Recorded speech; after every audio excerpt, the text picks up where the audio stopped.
So let's get into it. Tobie, thanks very much for coming. I'm stoked to talk to you. I've been wanting to. We met a while ago, and I want to sit down. You've had such a massive career, so I want to find out more about you and what you've done and what you're doing. But I always start off now. It's a new tradition. Is what's your very first food memory?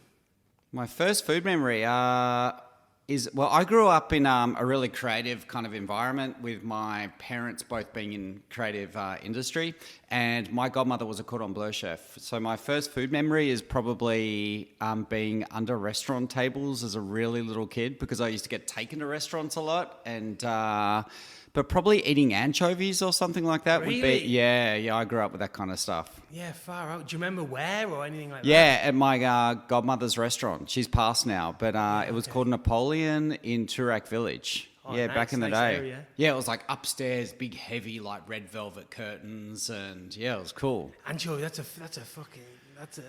a good start. You're off and running with anchovies. Do you know what I mean? Yeah, I grew up with so my dad was a hairdresser, mum's a makeup artist in fashion. Yeah.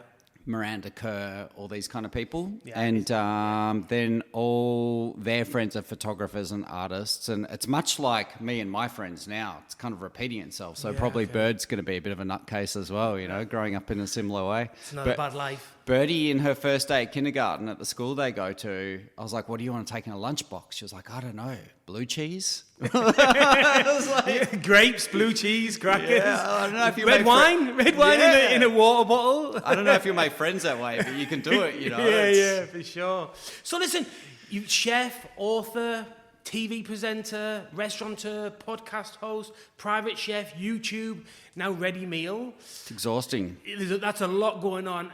But also, let's go with IT developer as well now. I've started learning a bit of coding and stuff, which is crazy. Yeah, well, you need to if you want to do it yourself these days, I guess.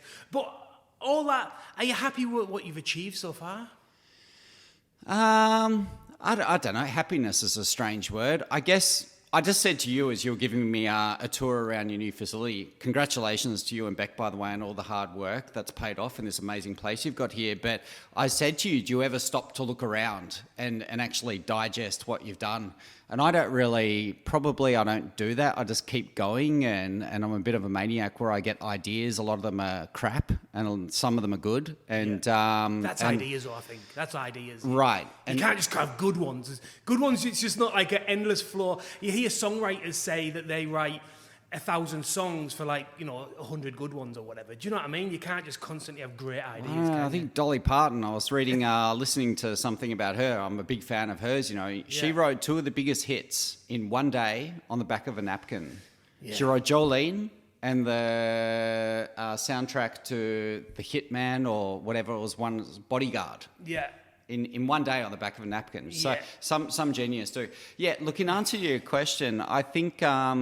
yes, I'm happy, but I'm also feel like I'm finding a niche now in something that I really enjoy. So I've done the chefing, I've done loads and loads and loads of different things. And I think all of them have kind of led to what I'm doing now. And I've started this microscopic business made by Tobie, and I'm really enjoying that because I'm doing everything. I never started out to be a chef. I wasn't one of those guys or girls who sort of wanted to be a chef from a really young age. And I didn't know what I want to be. I kind of still don't know what I want to be. But at the moment, I'm really content because I get to do everything. I was up till kind of midnight, 1 a.m, working on the back end of this website, which I had no idea what I'm doing. But I'm learning, and I find that problem-solving element really interesting, as I do with food, with the problem-solving now as well. Satisfying, isn't it? When you have a problem and you manage to resolve it. You asked me before we started, who edits, do you do all the editing and how did you learn this? Again, I just learned it myself. But not knowing a skill to then having a skill at the end of it is, that's incredibly satisfying. Ken Block, the rally car driver, who passed recently. Yeah. I was watching, because I'm cooking, I'm listening to podcasts a lot. Ken Block. So Ken, is he the drifter? Yeah. So he did all the Gymkhana movies. He did that thing on Las Vegas Strip and all that. All crazy stuff. Yeah, he's American, isn't it? He passed away really recently in a skidoo accident. But he's a total maniac, and I was watching, and I don't mean a maniac in his car driving abilities, because he got to sort of right up there on the World Rally Circuit as well. But from a business point of view, I was listening to a podcast that was done a few years ago, and someone was like, so, you started DC Shoes, which DC Oh, Shoes... yeah, the skating shoes. Are they? Yeah, huge company. Yeah, Got bought out by Quicksilver or something, Yeah. I think, a while ago. Yeah. But he was like, I started it. I had no idea what advertising is. I had no idea. So I read books. And that's like you, and I guess like me a little bit as well. Not everyone's like that, but I think it's a great skill to have to be prepared to make mistakes and learn stuff. And just kind of throw yourself in there and understand how something works. Definitely. I've been involved with a lot of businesses big ones as well, where I've kind of been put in a situation where I've got to rely on people and I don't really understand what their job is. Whether I'm talking years and years, 15 years ago, that person's in marketing or that person does this. And I didn't really understand what it was. And so you don't really understand if they're doing a good job or not. You've got nothing to monitor it off, right? Yeah. Because you don't know what it is. Yeah, you just take their word for it that they're doing a good job. Yeah. You don't know if they're doing a good job or not. Yeah. It's pretty scary when you hear that a lot. Being a business owner, there's sometimes an element of that, right, as well. Yeah, it's nice to have a little bit of it, but it's a reality sometimes that you do. I hear what you're saying, that you've got to throw yourself in and whatnot, but there's a reality sometimes you've got to, when you're starting a business, you've got to bring people on who... 100%. Like, a quality control person or a marketing person if you're not in marketing, and you've just got to have it go with your gut and hope that then people... But I think if you can have a basic understanding of what's involved... what a good outcome looks like. It gives you power, right? Absolutely. Also to back that person up and give them direction, because if you don't know, let them know, for sure. Yeah, because if they're just doing their job, and I've been in this situation a few times where you're put in a situation to work autonomously, that can be kind of a scary place too, because you're not getting guidance probably from the powers that be, and then they may not know exactly what they're looking for too. Absolutely, and then you can go off talking more on that. Then also you're like, is that all you've achieved? Is that all they're achieving? Yeah. You don't realise that that's like hours and hours and hours and hours of work, right? That could be a huge amount of work to produce this one piece of work, if that makes sense. Yeah. And you're like, is that it? Like, but if you don't know what the effort that goes into it, you might be like, they're not producing anything, or they're not doing enough. Do you know what I mean? And then alternatively, if you bring someone in, we've had this problem before, if you bring someone in, for instance, marketing, we don't have like a head, someone with like 30 years experience or whatever else it is. So when you bring someone in, they do work on their own. And are they in their point in their career where they want to work on their own? Are they at the point in the career where they not that they want to learn anymore, but there's no one for them to lean on? Do you know what I mean? We've got a HR intern in, but we don't have and he was like, I was kind of like when at uni, he was saying, normally in these situations, I'd be working underneath someone. Do you know what I mean? But we don't have that underneath someone. So like, it's down to you. So it's, I agree. It's a small business. It's difficult to manage that, to be honest. Yeah. On many levels. Yeah. Yeah, it's interesting. So these people need a good brief and guidance, like all employees do, because at the end of the day, they're not the boss, and they need to know where they're going, and they need that direction. Absolutely. And that can, again, knock more into that is they can get disheartened. Yeah. Almost, if you know what I mean. If they're just like, if you're not giving them they keep bringing you the wrong thing, but you're not giving them the right information. That's it, man. You both run it, one's on higher ground and one's on lower ground. And if you don't find a middle ground, you can end up parting ways. And it's no one's fault, it's just bad communication. And that often comes about because the person who has employed this person to fix a problem doesn't know what a repair looks like. That's a fact, It's a real issue, this. It's a real issue. I've seen it happen horribly many times. Many times. Yeah. And it's something that we've skated on thin ice on that so many times. I think we skate on it quite a lot now, especially with marketing, is we know where we want to be. I always say we lay the road as we go along. That's one of the problems of what we have. We don't have a huge budget. It's not like we can just bring in a team or whatever else it is. So we bring one person in. We've never had that role before. Olivia, for instance, she's now running like key accounts and sales and things like that. We've never had a key account manager, sales manager. I'm a chef. Beck's worked on the floor and in wine. We've never worked in this kind of thing. So like, we bring you on, we've got to build this together. Yeah. Do you know what I mean? Like, this isn't this is how you do it. This isn't this is the person that's been in the role for 2 years, just follow their lead. This is like, this is you.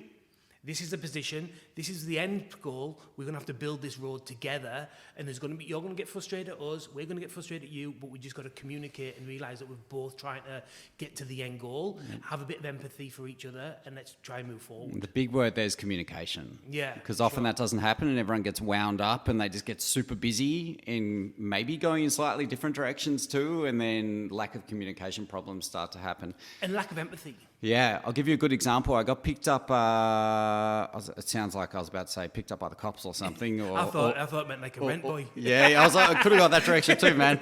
So that's not an Aussie term, by the way. It's isn't it? No, rent boy's a UK thing. I got contacted by someone a few years ago, and I won't sort of say who it was, saying, oh, we've got this chain of restaurants who want you to come in here and help us with a menu. Yeah. I was like, I can do that, no worries. And I got in there, and it was a total shit fight. And basically they were, it was a really busy business. There was no structure with staff. There was no bosses. There was no proper training going on. And I was just a consultant on the outside here, asked to put a menu in place.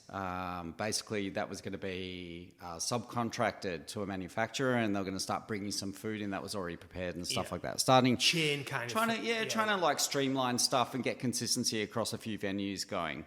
It quickly became apparent that the head of the whole organisation had no lovely person, but had no understanding of how to implement such a thing. I wasn't employed to implement such a thing. Yeah. And it was a horrible position to be in, because I was suddenly felt like I was thrown under the bus here. It's like, man, you've asked me to put a menu. I've done the menu. The agreement was that I can train 2 or 3 people to do it, and they would then go off and do it.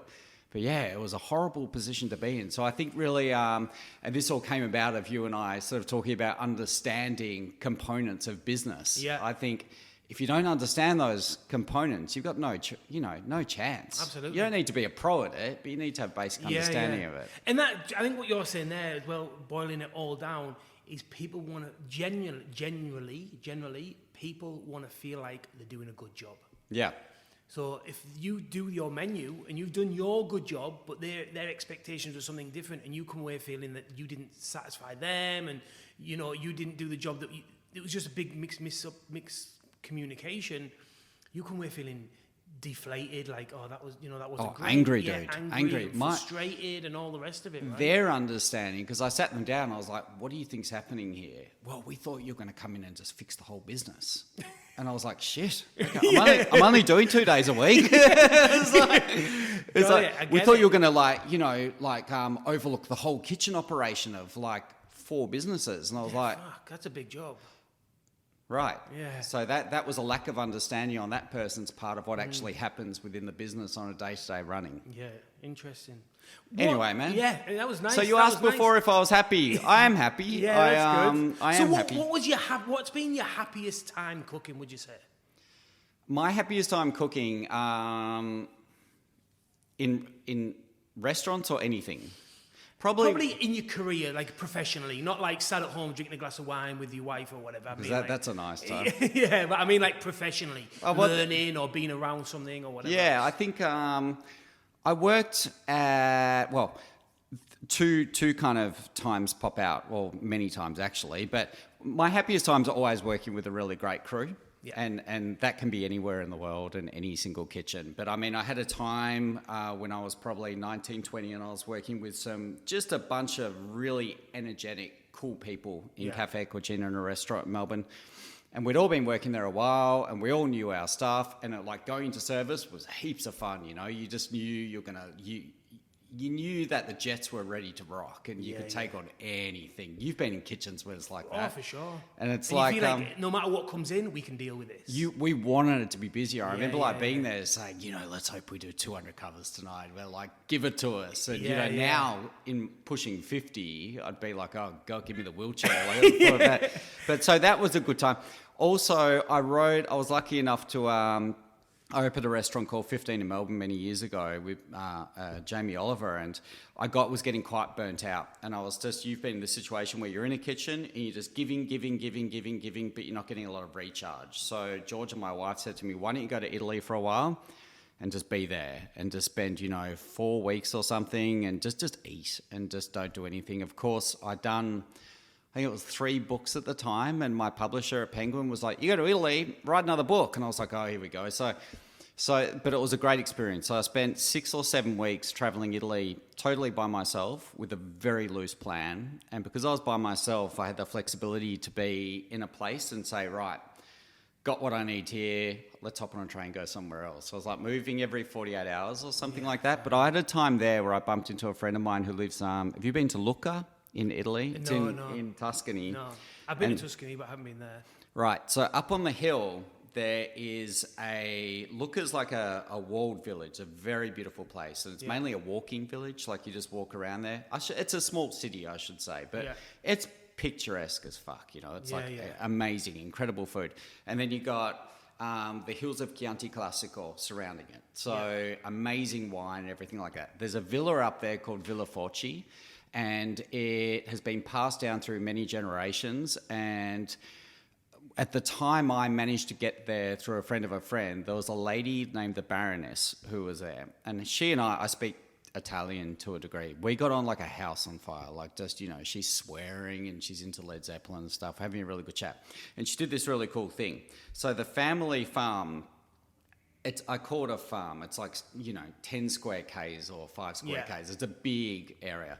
And it had all these little farmhouses on there. And back in the day, like we're talking, 100 years ago or something, one person's there making ricotta, another person's making grappa, another person's doing various cheeses. And they all had a little role to play in this, walled food system in there. Yeah, they're making wine, doing olive oil. It's amazing. And they've got the old stone olive oil press and everything still. This died away a couple of generations before her, and then she brought it back to life. So she basically got in contact with ancestors or people who were still doing these artisan methods of producing these things.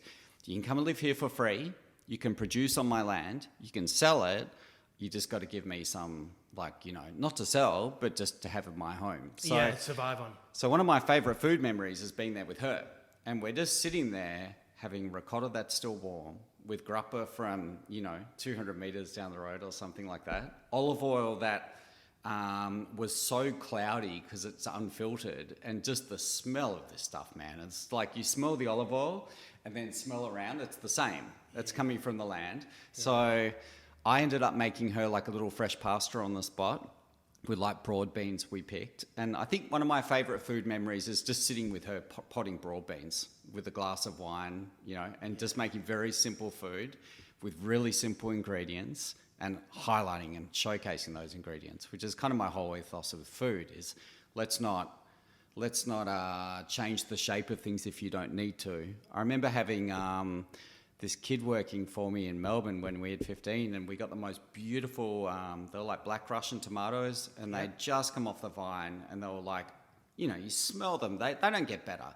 And this guy's like, "Oh, I got this idea, we should dry these out, and we're going to turn them into a dust." So what the fuck do you want to do that for? It's like, you do that when they're turning and they're horrible, but right now we want to put them, they're still warm almost from the sun. We want to bring the sun back in there and give them complementary flavours to showcase that ingredient, rather than changing it into something else for your own ego. Less is more, innit? Less is more, man. Less is more, and ego, exactly what you're saying, 100%. Yeah. And I think as that takes a certain level of bravery as well as a chef. And maturity. Yeah. I think maturity as well is a big part of it. You want to show all your skills. I can do this, and I can do that, and I can do the other way, really. Just cut it, season it, put a bit of vinegar on it, and away you go. So another amazing food memory is working at the River Cafe in London, which was all about that. It was very much that kind of getting the best ingredients and doing as little to it as possible. Yeah. And I remember sort of working there. And they built a restaurant on that, haven't they, basically? Yeah, it's insane. Yeah. And just, that was a hard place to work, man. They changed the whole menu every single shift. Yeah, I want to get into that for sure. I've never eaten there, I know a lot about it, but you've done quite a bit of work with Jamie Oliver, as we know. What was it like being around him? Being around it and him in that. You calling him it? Yeah. Well, who knows? He's a bit of an it. It, him, he, she. I don't know. Whatever. But what was it like being around it? As in, like the whole circus back in them days. It he was huge well, he's still huge now, don't get me wrong, I'm not saying that. But when 15 London was going on, and it was like just after there was an era where it was like, he was everywhere, right? He was on every morning show and the whole thing. He was really pushing, and you were around about that time. What was that like, just being around that? Crazy. Yeah, it was totally crazy. I think especially coming out of, but we're talking the late 90s here. So cooking's not cool at this stage. It's like Marco Pierre White's the one poster boy with the black and white shots in the kitchen and stuff. But apart from that, there's not much cool about cooking. It's definitely not sexy, and there aren't good looking chefs on TV. And the chefs who were on TV, what was it, Keith Floyd with a bow tie? He's always drinking. It's a different. It was a different Floyd thing. Gross, is it Floyd Gross? Anyway, whatever. You know who I'm talking. Yeah. Wears the shirt and the dicky bow, right? Yeah. What's it called? Dicky bow. Dicky bow. Yeah. That's what it's called, isn't it? I don't know. Bow tie. Bow tie, dicky bow, whatever. So it was a different time, and so I met Jamie, and this is just totally by coincidence. But I started working at the River Cafe like literally a day or 2 days after the first episode of The Naked Chef went out. And sorry, I don't want to. So can I just say that morning? It's funny you should say that morning. I was lying in bed, at like 7:30 in the morning. There used to be a TV program called The Big Breakfast. I don't know if you remember The Big Breakfast. Yeah. And Jamie Oliver was doing it was a live TV breakfast thing. He was doing pasta live at 7:30 in the morning, 8 o'clock in the morning, to promote his TV show that was going live that night. The Naked Chef, episode 1, season 1, episode 1, just fucking this amazing thing. This young guy, big hair, fucking loud shirt, the whole thing. And I was about 16. I think this would be about 1995, 1996, I would have thought, around like that. And I wanted to be a chef forever. And I was coming to the end of my schooling. And he's making this pasta. He kind of fucked it up. But he's on live TV. He's a young lad. You would have been young, 21 or something. Young, having a crack. Fucked up a little bit, but like, it didn't matter. It didn't matter. He was just having a red hot crack at it. Heaps of banter. And I just thought, that is fucking super cool. And from then on, I followed him quite religiously. It was just like, from that time, it was a real time in my career where I was leaving to become a professional chef. He was starting that career, like his TV career and that. Yeah, it was just a mega, when you said the first night with him, that was my first memory of him. So that would have been the morning of that first night, basically.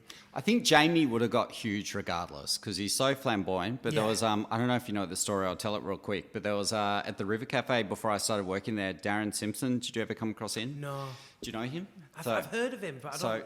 Yeah, Darren Simpson is an Irish lad. He's passed away now, unfortunately, but he was head chef at the River Cafe. So I get to the River Cafe, everyone's like, do you know Darren? Do you know Darren? Do you know Darren? I was like, why would I know Darren? They're like, oh, he's gone to Australia. I'm like, well, I'm here. It's like, not all Aussies know each other, you know? Yeah. But Darren apparently, and the story's secondhand, but it's, I think it's true. Basically, Darren chucks a sickie one day, calls in at the cafe, can't come in today. So they call up Jamie, who has the day off.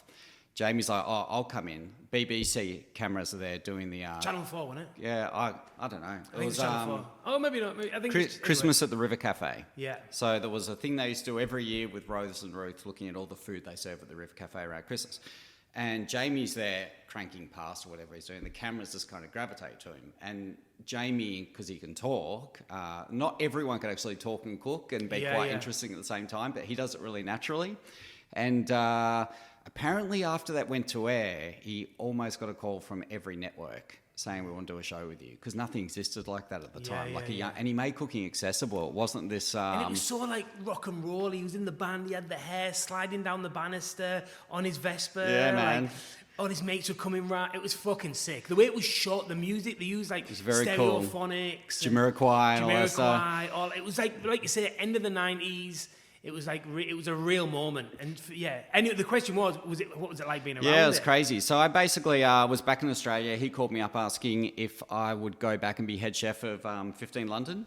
So you were working at River Cafe with him at the time, is that what you're saying, right? Yeah, well, and then you left, and he had that career, and then he asked you to come back. Yeah, he had about 2 years of that career, and he did some really smart things. Like, I mean, as his star started to rise really quickly, he sort of thought, oh, we're heading into season 3 of this show now. Why are they making all the money and my money's staying the same? And why is this agent making all the money? So he opens his own agency. Nice. So he's like, I'll open my own agency, get some other people on board, they rep me, I make money. He's just done smart things. This production company's making all the money. I'll start my own production company. He's doing this at like 21, 22 years old. Yeah, smart. it's really smart. So anyway, we opened 15, and it was supposed to be like a 40-seater restaurant, no TV show, and a restaurant with a purpose that's going to help kids. No TV show? It was supposed to be no TV show when we first started. Yeah. So when he pitched it to me, it was like, come across, going to be a 40-seater restaurant, which is what I had at the time in Melbourne, which was cool, and I've done that. Yeah, I wanted to talk about that actually, but yeah, go on. Yeah, and then he asked me to do it, I said yes, and about a year went by between actually making the commitment to let's do this restaurant on Jamie's part to actually finding a location. So in that year, they landed Channel 4 TV show, they land a location. So what starts as a 40-seater restaurant, no TV show, starts as a 150-seater restaurant. And you'd already said yes. Of course I'm going to do it. It's a great opportunity. I was also at a crossroad with my own cooking where I was kind of pretty over it at that stage. I'll come back to that. But basically, it was nuts. We opened with this 6-month waiting list immediately because it's got a prime time TV show in the UK. Yeah. Journo's literally outside the restaurant 24/7 because at the beginning of a restaurant, as you'll remember, you're often in there till 1 or 2 in the morning when you first get it going.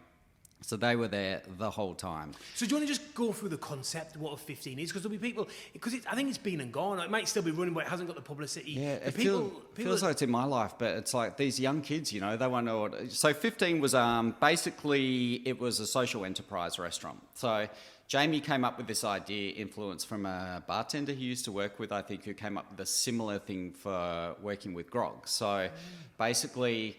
being a cook, being a barman, some of these trades are one of the things you can do without any qualification. You can learn on the job, which is really good for people who have maybe been in and out of juvie and just not even, maybe if they've just had a really hard time for family reasons, whatever it is. And also it's their way of learning. Yes. Simple as that. Yeah, so I had a real trouble learning at school, Me too. as did Jamie. As did I. Okay, so cooking was the one thing. It was the first time in my life I actually got in there and I did something and someone gave me a pat on the back and they're like, man, you did it, that's great. And I was like, fucking hell, that feels good. I've never had that before. Because it was just at school, it was like, yeah, no, he's not cutting it. He's not doing it. It's just bad. No positive feedback for 13 years. So then you get in the kitchen, make a calamari and rocket salad, and you're getting a pat on the back. Feels good. So we took that same idea and put it to 15. So the idea with 15 was that we would work with... what do you call it? Not social workers, but agencies that look after people in troubled backgrounds. Yeah. Whether that's trying to rehabilitate into the world, coming out of many years in juvie, or some of these kids weren't bad kids either. They were in bad environments, so they were growing up in houses or in foster care. Is there bad kids, or is it just always bad environment? That's another question. It's always bad environment. Always. It's the pre-programming. I've been listening to a lot of. This guy, Gabor Mati, recently, who's a psychotherapist, and he's basically putting everything back to that kind of pre-programming you get in the first early years of your life, which kind of sets you up. And you can change that, but it's hard. Nature versus nurture, isn't it? It is, man, 100%, I believe. Yeah, me too. Which is why we're such good parents with our kids. But yeah, so basically 15 was a social enterprise. It was a running restaurant, which had paying customers that would come in. You would have working chefs. Originally, the idea was there'd be no chefs in the kitchen. It was just me and Jamie and all these kids. Oh. And I was like, that's a crap idea. And it sounds it's going to be, it's impossible to start with. Like, how are we going to do 150 covers a night with pulling all these kids through anyway? Yeah. So someone needs to know what they're doing here. If they don't turn up and things like that which as well. Which happen a lot. Course. Yeah, so basically you got a running restaurant and we'd open a charity parallel to that. And the charity, all this started with no direction. So it was kind of like the idea and the will to do something good was there, but there was no understanding, because it hadn't been done before, of what we needed. So it was much, we kind of got into the restaurant and we're cooking for people and we're like, what are the kids doing? Oh, they're kind of just standing on the side there because we're busy. The kitchen's in flight. So then I suddenly realised, okay, these kids need a head chef. So then I put one of the sous chefs as their head chef. And we started putting this little infrastructure in place specifically laying the road as you go. As you go. Yeah, exactly. And so it ended up that the kids almost had a separate separate, what's the word? They had their own infrastructure. So originally they were to be part of the kitchen. They always were part of the kitchen, but they also needed more than that. So they needed their own head chef who could chase them up if they didn't come running.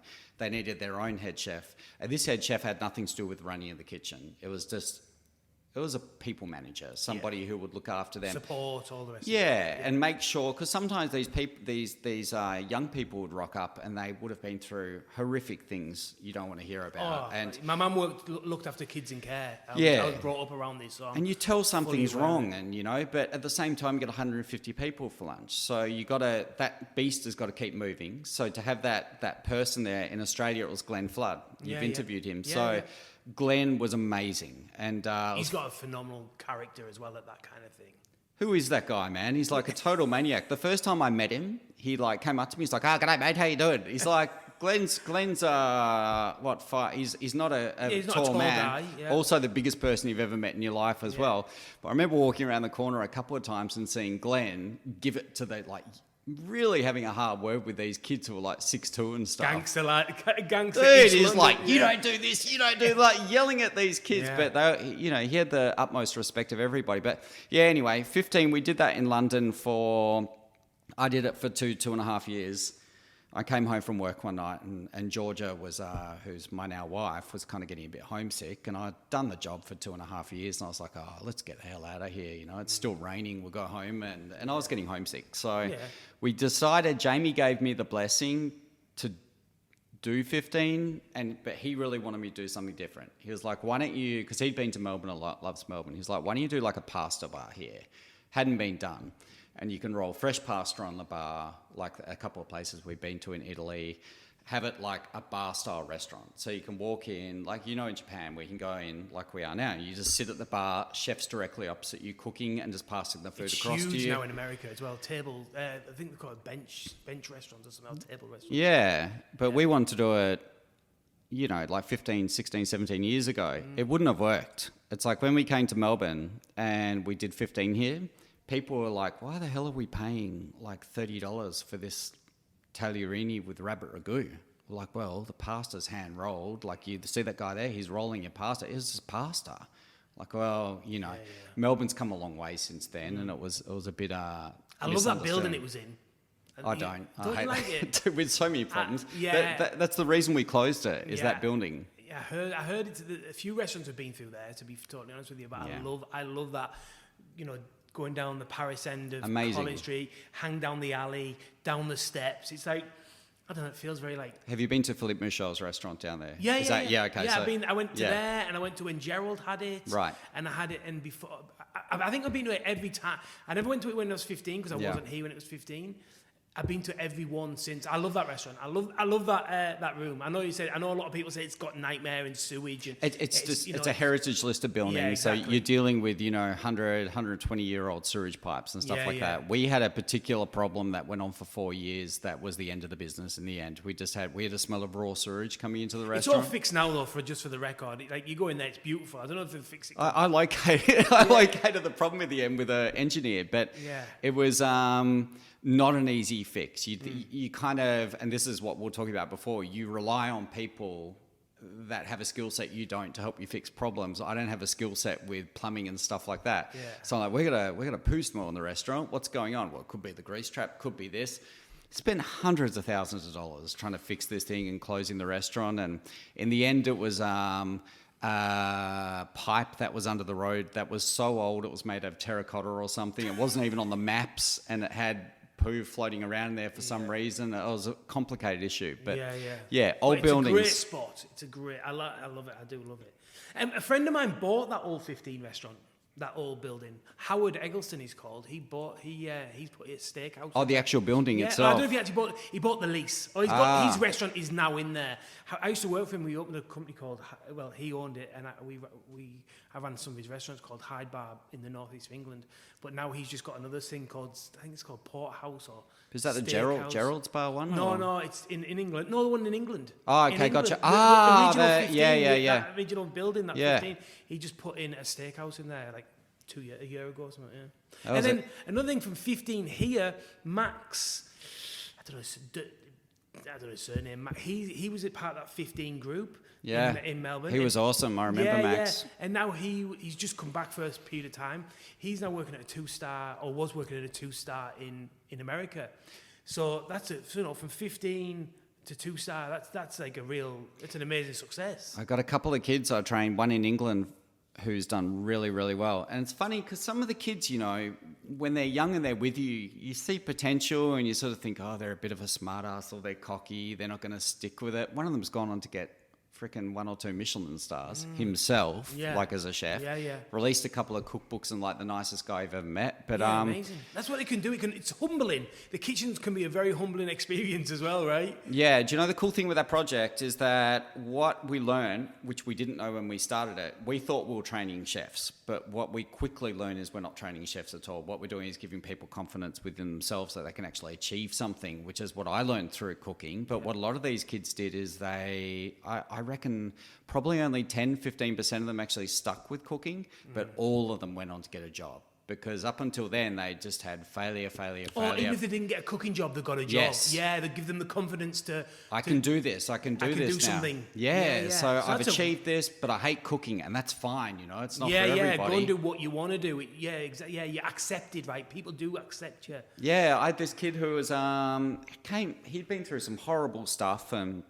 to say he had post-traumatic stress disorder would be putting it very, very lightly. And these are like 19-year-old kids. They've just been through horrible, horrible stuff, and it's hard to shake off. But through 15, he was never going to become a chef. I could tell in the first week that he just didn't have... you need a certain amount of thick skin, I think, to survive at a kitchen. And he was too emotional and just couldn't, every time somebody raised their voice slightly because he was about to burn himself, he'd start crying, and there was things like that.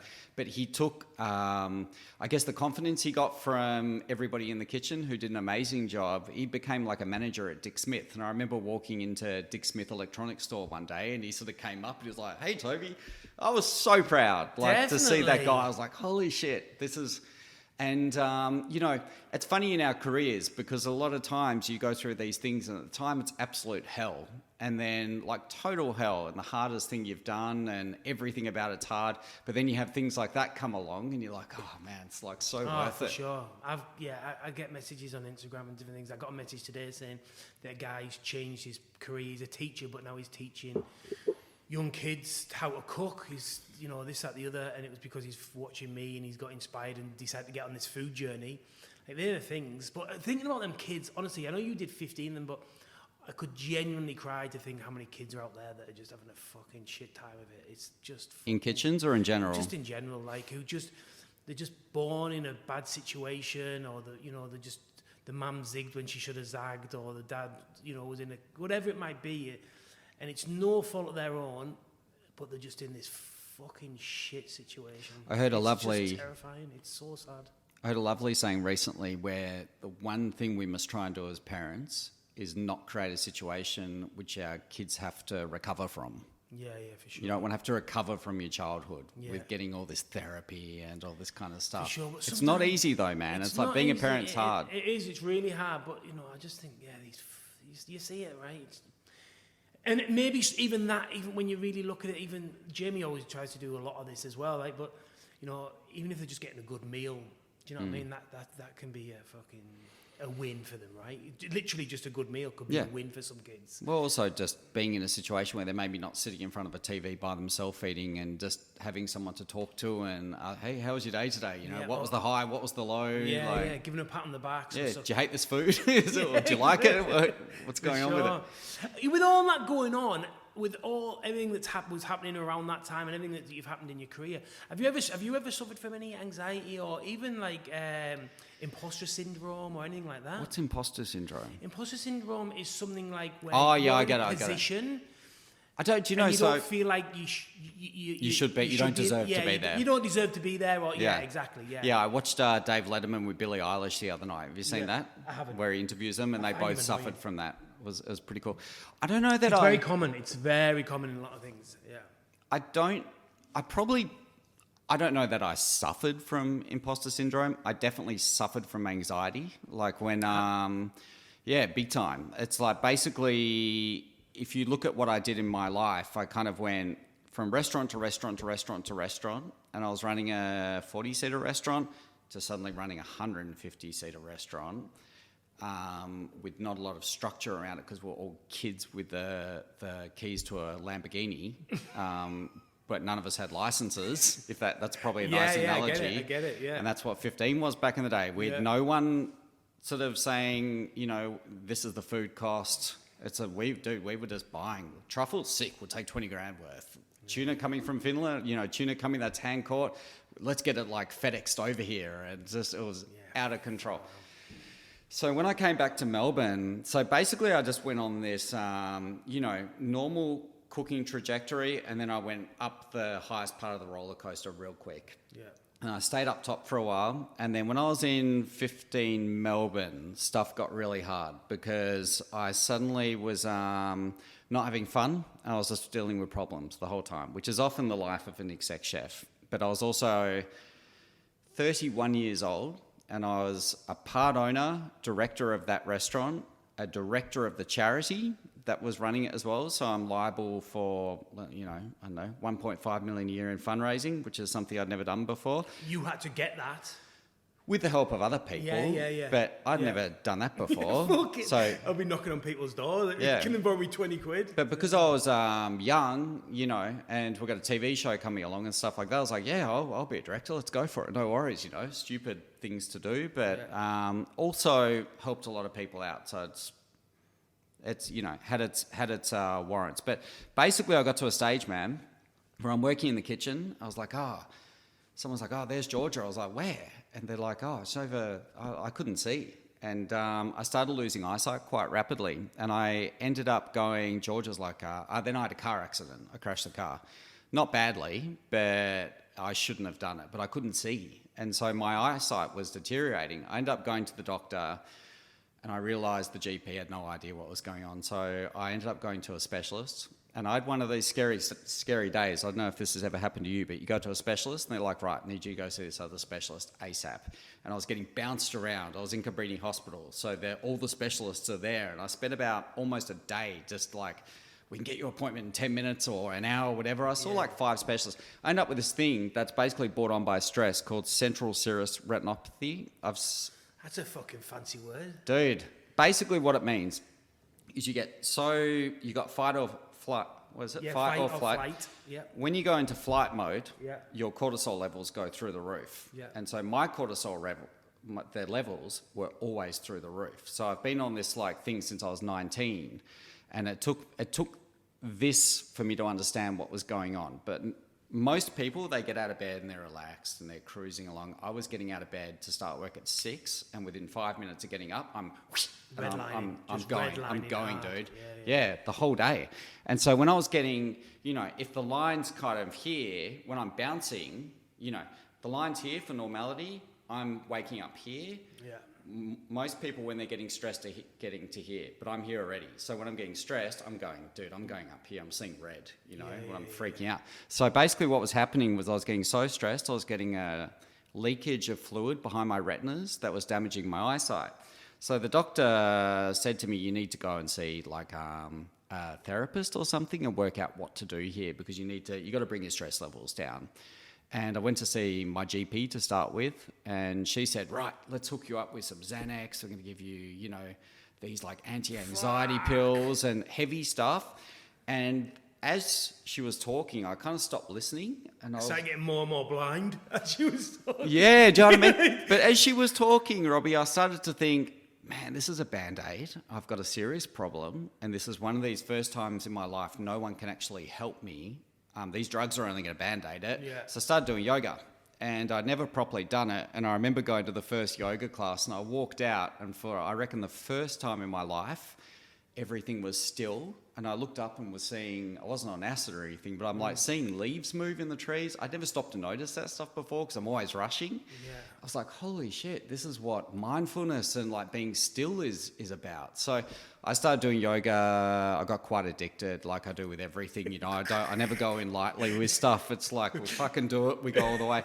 So I'm going to do yoga 5 days a week. But I dropped that liquid behind my eyes healed themselves. Within 3 months, I'm going back to the specialist every 3 months because it was quite a serious thing. Yeah. And I could have gone blind. He was like, I don't know, whatever you're doing, but if you'd like to document it, I'd really love to give this to the other patients because whatever you're doing, it's working. So basically, it was a real eye-opener for me. I was like, I can't... Literally. I can't keep going on like this. I've got to slow down. And so I started... at that time, I was out of kitchen. So we closed 2012, and I'm suddenly at home a lot. And a lot of chefs, myself included, I didn't know what to cook at home. Like, I know how to cook restaurant food. So suddenly I'm at home cooking ravioli al sole. We're having all this, we're getting happy hips, man, because we're eating like restaurant food at home every night. Yeah. And so I started like walking, which turned into running, which turned into training for marathons. I'm doing yoga a lot. And then my publisher, now we've got Instagram. She's looking at it going, what's all this like food you're cooking? There's no pasta. It's like grilled fish with kale and garlic and chili. And it's the food we eat at home now. Bang, start writing a book called The Chef Gets Healthy. And the crazy thing about that was, this is cookbook number 4 for me. It was the first book I'd written, which was not... It was a home cookbook. It wasn't like, didn't have anything tricky in it. It's just like very simple cooking techniques. There's no flour in the whole book. Georgia lost 10 kgs of body. She's not big anyway.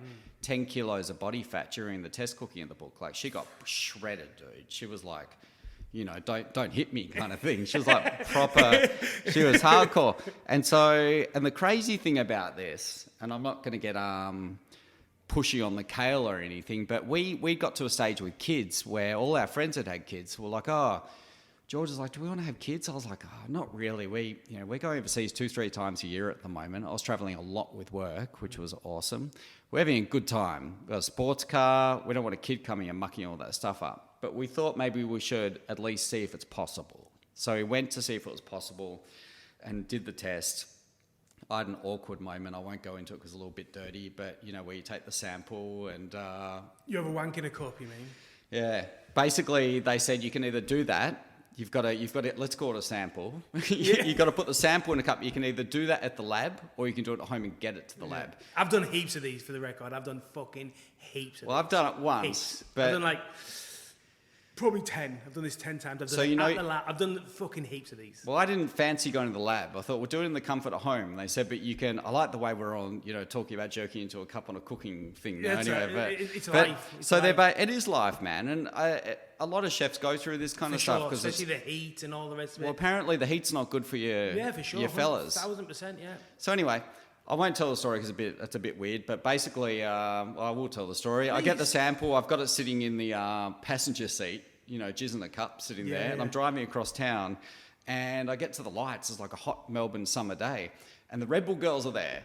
And one of them leans straight in the car and goes, do you want a Red Bull, babe? And I was like, oh, yeah. And then she looks down, and man, you've never seen anyone move so quickly in your life. I was like, You should have said, do you want to get pregnant? Oh, dude, no, too far, Robbie. But basically what happened was the results come through.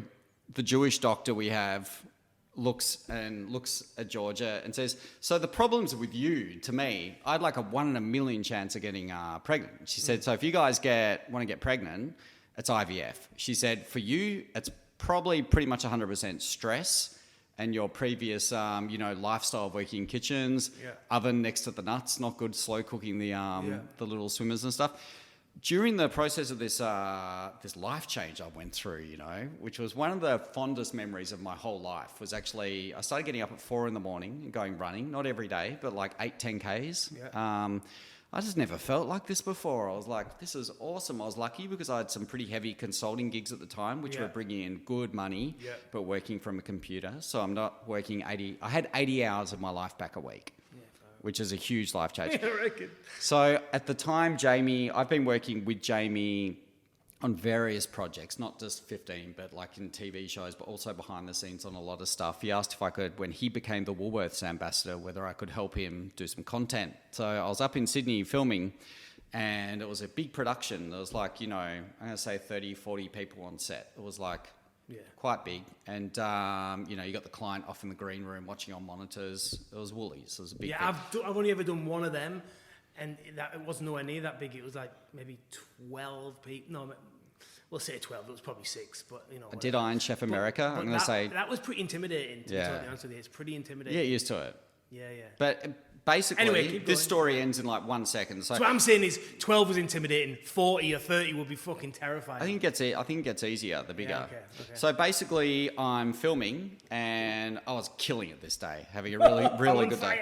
I was on fire. And you know, some days we were filming. I used to do a lot of filming. You'd have good days and not so good days. I used to find it hard because I was cooking Jamie's content. So when someone says, Robbie, show us how to cook this, that's easy to do because it's in your head. When you're cooking someone else's recipe, it's not muscle memory. How would he do it? Yeah, well, you got to do exactly how he's doing it because that's what you're getting paid for. So anyway, they did a bit of a set reset. I went for a piss. I had to have my phone off. I turned my phone on and there's a positive pregnancy test, just a photo of it from my missus. And I was like, what the fuck?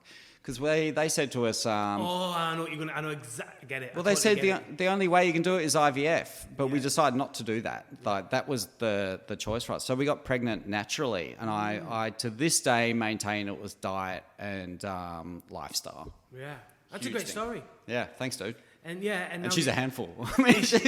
So one, you're obviously just one. You're sticking with one. Oh hell yeah, dude! I'm getting old. It's like one's exhausting anyway. Yeah.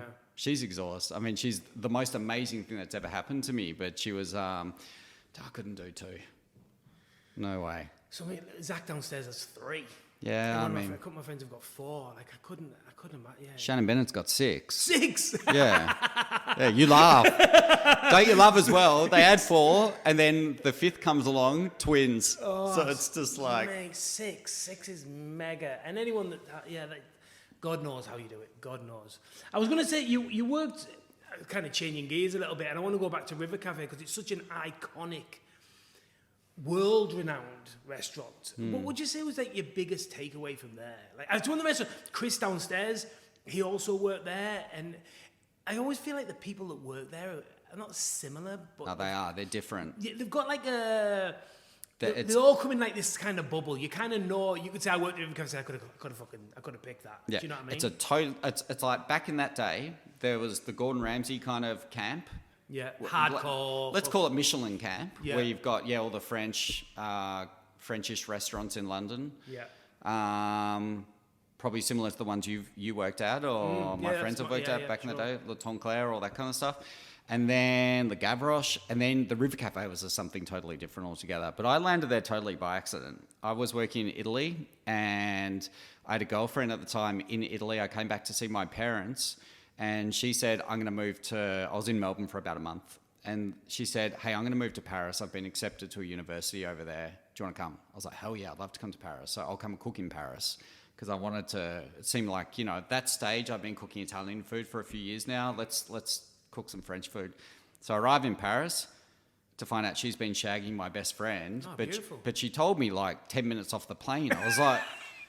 You wait till I just flew across. I flew like 24 hours. You could have told me this. So, anyway, it was a great thing. I just said to her, look, sucks. Obviously, the relationship's over, but this is a bad thing you've done, woman. I'm going to sleep on your couch for a week. And was heavily into skateboarding. So I just skated Paris for like a week.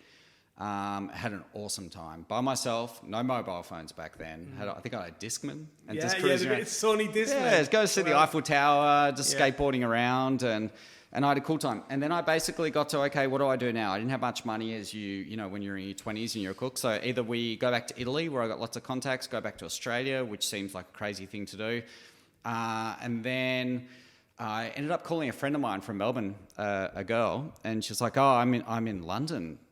Such and such is here. There was like 6 of my female friends all sharing a place in London. They're like, come over. And I was like, okay. So hop on the Eurostar, go there, get there that night, get really pissed or something.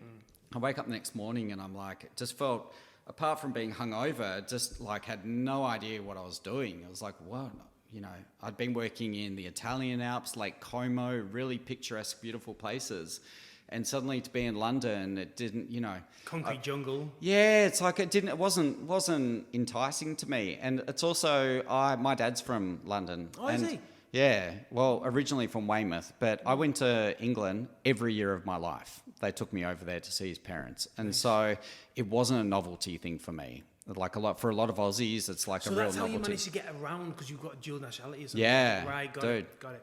Yeah, I think at one stage I was like, I could have had 3 passports because I got the French as well, but it was always English Aussie. So, but yeah, basically I'm there, and one of my friends says to me, well, why don't you try and get a job in London? And I'm like, yeah, I guess I could do that. And I've had a lot of luck and right place at right time in my career. So my parents had given me a River Cafe book, and for some reason it's in my snowboard bag.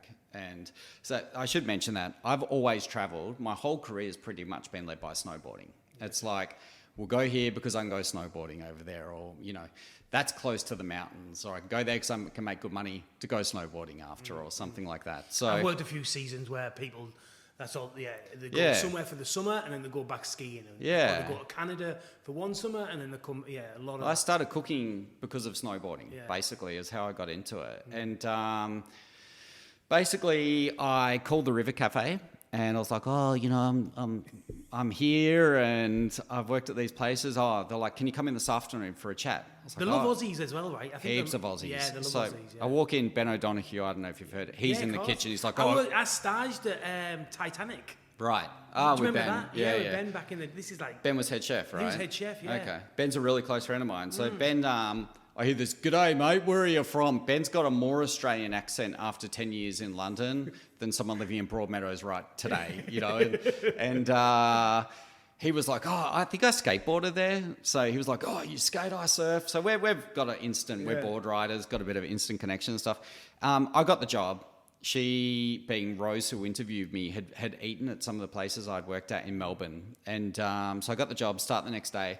And I moved up the ladder quite quickly there because I'd done extensive work on Italian food. Not the kind of Italian food they were doing, but I had a basic understanding of the food they were doing. The kind of food I'd been doing in restaurants was Australian, Italian, restaurant Italian food. So it's kind of tricked up to the local audience a little bit, but they were more doing better versions of Italian home cooking. And I think at that time, man, it was voted maybe best Italian restaurant in the world. I couldn't imagine. It's amazing. Yeah, it's up, and it's been doing that for years, right? Not just like a couple of years. It's been on the scene for 20 years or something. It's amazing. I was so lucky because I got to work with Rose a lot. Like she used to roster me on in the morning with her, and I used to start pastry. I'd get in there and do the pastry section. It's like an 8 o'clock start. It was like pretty luxurious. Then everyone else starts at 9, but you start at 9, then you've only got 3 hours to prep a menu, which you find out the contents of the menu at about 9:30. So really got 2 hours to prep for 150 people from scratch. It's full on. Yeah, of course. And you got no carryover mise en place from the day before. It's like they might say to you, well, we're going to make a pasta so you can start making a pasta, and then they hand you a mise en place list at like 9:30. But I was lucky because I got to work with Rose a lot, and she and I think really gelled. And because I could speak Italian, they used to bring kind of nonnas and stuff like that over from Italy and show them they'd put them in a corner and someone would document it, and that person became me quite a lot. Oh, nice. Because I could what speak experience that is. Yeah, it was pretty cool. But I mean, I'd been doing that in Italy anyway before. So what would you say the biggest takeaway was that you've implemented in your career moving forward? From River Cafe? Yeah, from River Cafe. What would you say? Definitely simplicity. And as you said before, less is more. So it was that having the balls to actually, rather than putting 3 hours into taking an ingredient and changing the shape of it, form, texture, whatever it is, to something else, spend the 3 hours on sourcing the ingredient and finding the best one you can get, and let's do as little to it as possible. Not for everyone, but it really resonated with me. Yeah. And then you had your own restaurant, and did you implement, is that what you implemented? I had a restaurant, straight after River Cafe. I went from River Cafe to Switzerland. I was working in the Swiss Alps, and the place where I was working, it was a hotel, and the food wasn't great. Really lovely people. Yeah. Still got bumps. All good. You've been there before, haven't we? Where it has a recorder for I just want to make sure. All good. So I'm in Switzerland, having an awesome time. Wasn't working in a great place, but I didn't care because I started work at 2 o'clock each day, and I'm snowboarding every single day, and I'm in the freaking Swiss Alps in St. Moritz. And the family who owned the hotel, we got along really well. In fact, the wife was from Geelong and somehow landed, married a Swiss guy. So she really liked having me around, and I liked having her there too. And we had good chats, and we kind of come from the same hood. And they said, look, we own this other tiny restaurant that's not doing so well. Would you like to take it over? We'll give you a company car. It's got an apartment above there. I had a girlfriend in Switzerland at the time, and I was like, this is kind of me forever now. And then I get a phone call. It was a loose plan. I get a phone call from this guy I'd worked with in Cafe Cucina saying, I've just signed the lease on a place. I want you to come back and run the kitchen. I was like, oh man, I'm pretty set here. It's good. But I was also a bit homesick, and we didn't have FaceTime. We didn't have the internet. I hadn't seen my mum, who I'm really close with, for like 2 years or something. And I'd been overseas for like 4 or 5 years at this stage. I'd been home, but kept going back over. So I sort of started thinking, it'd be nice, to be back in Melbourne. So I flew back. It was a mistake. I came back, did a restaurant with these guys. I was pretty shit at cooking, I think. I was starting to learn some things. I had some ideas. I was really interested in cooking by now, because for the first few years of my career, I didn't like cooking. It was a job to make money to go snowboarding. Yeah. But after Italy, I was really passionate about it. After River Cafe, really passionate about it. And I started kind of finding who I am as a cook as well, like what I like and what I want to be and the things that excite me. And so I get into this kitchen and I start putting a few things on. They didn't want a bar of it. They wanted to replicate food from the restaurant we'd all worked at before, because it was a huge success. So they saw no reason to take a risk, which I totally understand, when we can just replicate what we've already done 65 million times. It wasn't good for me. There was a lot of partying going on as well in that place. I was coming into work some days and there's like girls in the cool room, because my business partners had been to like a nightclub the night before, brought people back to the restaurant to keep partying. And so I was just, fuck. Yeah, it's no good. But funny thing is, so after there, I was quite deterred and feeling quite lost and overcooking, and my desire for the hospitality industry had a solid burn through it. And I was like, fuck this, I don't know what to do, but I don't want to do this anymore. So a guy I was living with at the time owned a small creperie in the city. And he was like, crepes. Is that what crepes, yeah. He was like, come work there for a bit. And I was like, you know what? I'm going to, but I don't want to make crepes or anything. I want to wash dishes. So I hung down the back of his place, washed dishes for about 4 months, which is one of the best things. I've done this a few times in my career where I've kind of gone up in a steep way, and then I've pumped the brakes and taken time out for myself, where I'm just like, I want to take a job now with no pressure, no responsibility. I just want to have some fun in my life, because I think I'd had some mentor chefs who were older and just looking really stressed. They missed out on their kids' upbringings. They missed out on a lot of stuff because they're doing 80 hours a week. So I just wanted to make sure I wasn't going to be that guy. So I basically was washing dishes. I met Georgia in this place. 2 weeks after I meet Georgia, I get a phone call from Jamie saying, I'm in town, I want to chat to you. And he meets Georgia for the first time. And subsequently, can you come back to London and run 15? So that timing for me was impeccable, because I was kind of at a loss of where my career was going. I didn't want to go and become another head chef in another restaurant and, working for some assholes or good people, whatever. I just didn't want to do it. Yeah. So that gave my cooking more of a purpose than giving people high cholesterol. It was giving back. Yeah, I get it. And you said earlier you've always had a bit of luck, or you've been lucky. Why do you think you do get so many opportunities? Well, they say you make your own luck, really, don't they? Yeah, I agree. I do agree on that, to be honest. But I mean, there's got to be. I guess I'm not lucky. I guess I've worked my balls off, man. I really have. I haven't stopped working for kind of 30 years, pretty much. Yeah. And I think when I say luck, I mean there's luck involved. It's like when I got to Switzerland to find a job in a place where the person's Australian, that there's a little bit of luck involved with that. There's a little bit of luck involved with taking a job in a place called the River Cafe, where you meet Jamie, who, I mean, meeting him's been life-changing for me. It really set my work and life on a path for many, many, many years. It still has. Yeah, of course. Yeah, I think also, to be honest, not to answer the question for you, I think if you've got the right attitude, if you're the yes kind of person, prepared to take risks, prepared to go from the highs to the lows, in the sense of being a head chef to being a dishwasher, and being pretty humble in what you're doing, I think that brings a lot of luck as well, just putting yourself out there and doing whatever. Do you know what I mean? I was never, ever money motivated. Yeah. And it was always about what felt right and what made me happy. So like a couple of times in my life have gone to work in really great kitchens. Yeah. I've hated it. And I haven't stayed there for the sake of, when I was younger, I didn't enjoy it. But you kind of, I think when you're a first, second year apprentice, you need to tough it out and sort of get through the pain barrier until you can start doing things. But I've never been motivated by money. So I've never sort of been like, I'm going to do this because it's going to make me rich. It's always, I'm going to do this because it feels right. And it feels like something I'd like to do. Is that including the books as well? You've done 5 books. Is it 5 books? And you briefly touch it. The first couple, I think, are like Italian style food, and then the latter are all healthier style. Is that right? I think that, yeah.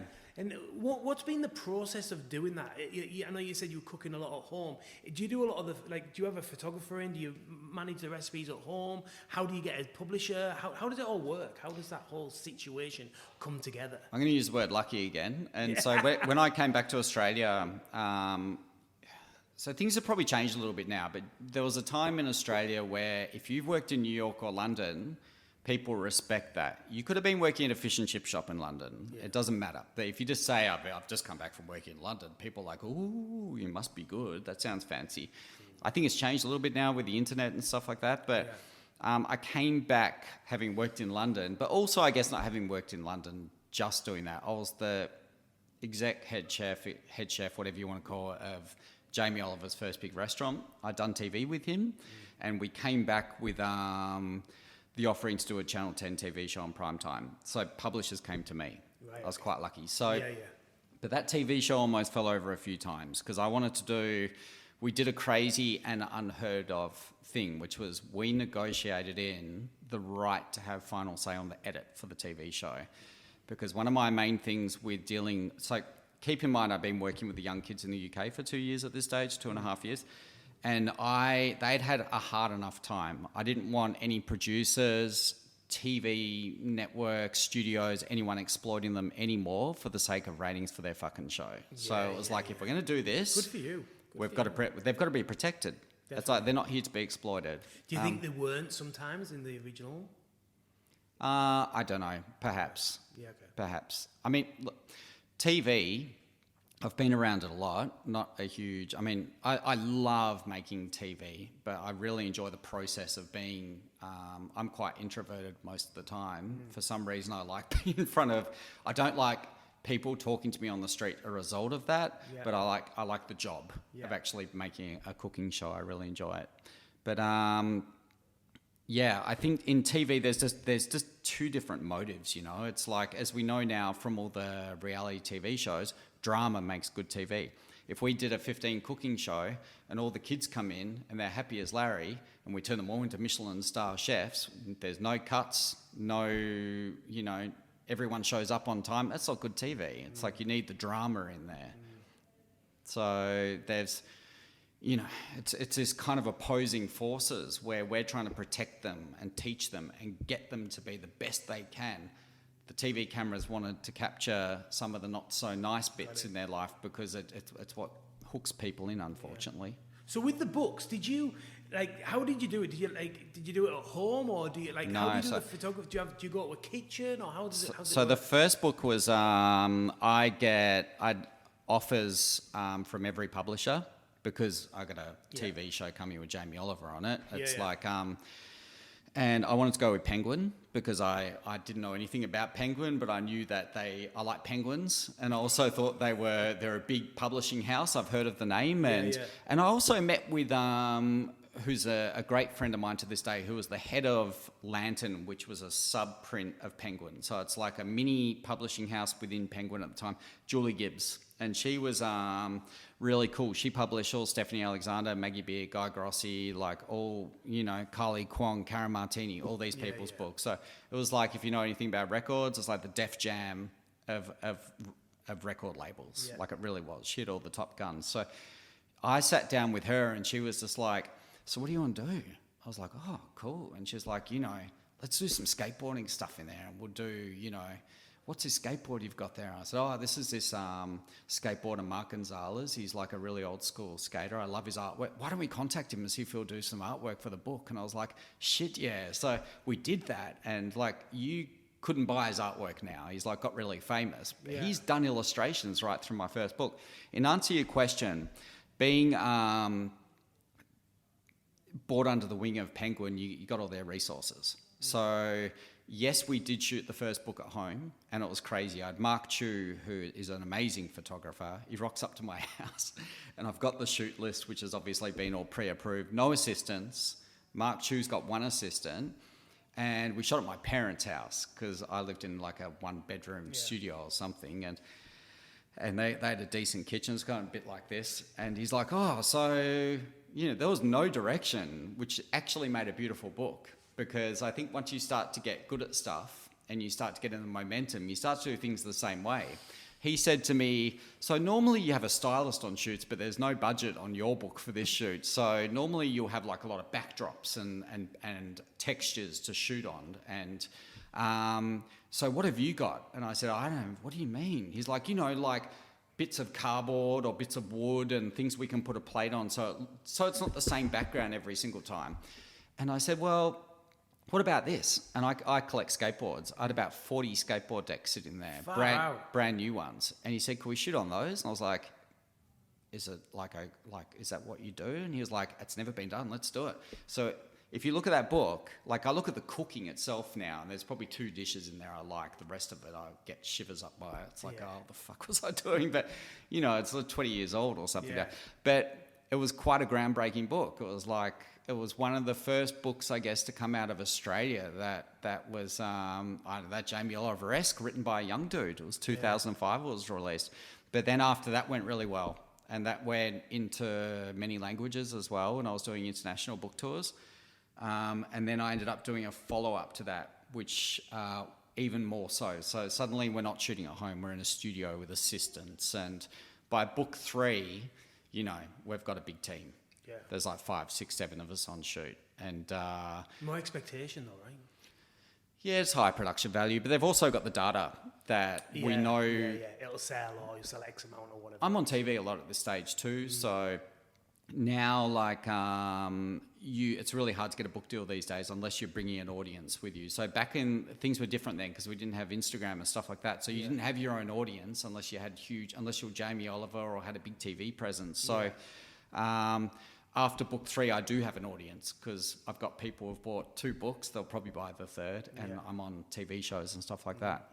But so that was pretty cool. They were all Italian, but I remember with the first book, previous to that, I was helping Jamie with one of his books in the UK. I don't know if I was helping actually. I think I just wandered into the room and there's like a big shoot going on.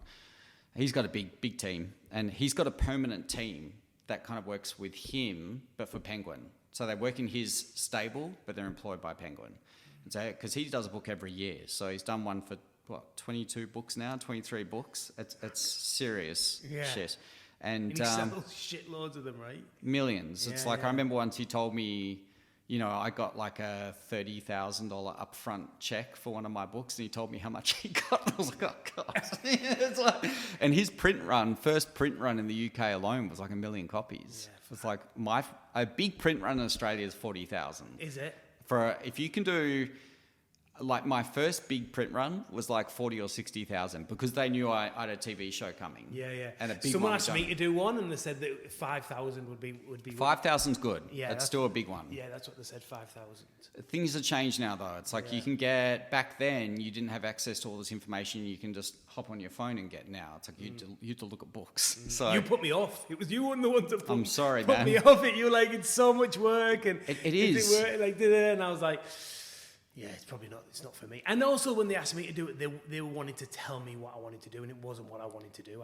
If I was going to do one, I'd want to do what I wanted to do, not what someone else was telling me to do. A lot of the time they come to you these days. So book number 5 for me was a vegan book. And they came to me, right, not in so many words, vegan cooking is really popular. We know these other publishing houses are coming to the party with X, Y, and Z vegan books. We need to do one. Could you do one? So it's not something I'd entered in to do. Yeah. But I actually really like the challenge of how do we do 120 recipes here, especially desserts. Especially if you've done them before and you're in that routine. Do you know what I mean? Like, yeah. I've done a bit of it, not heaps. Though. No, I mean, you've done books. Books, yeah. So you kind of, it wasn't your first rodeo. Do you know what I mean? So you're like, it'll be a good challenge because I've already done these ones. Yeah.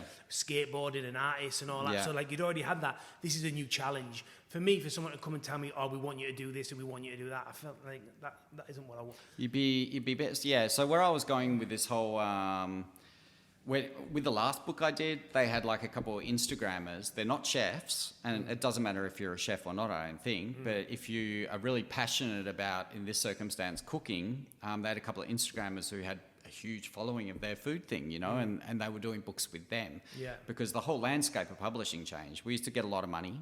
And then the money just dropped off once the internet boosted because you get all the content for free, YouTube. You don't need to buy a book to find a recipe for these things these days. You can Google and you got 100,000 choices right there.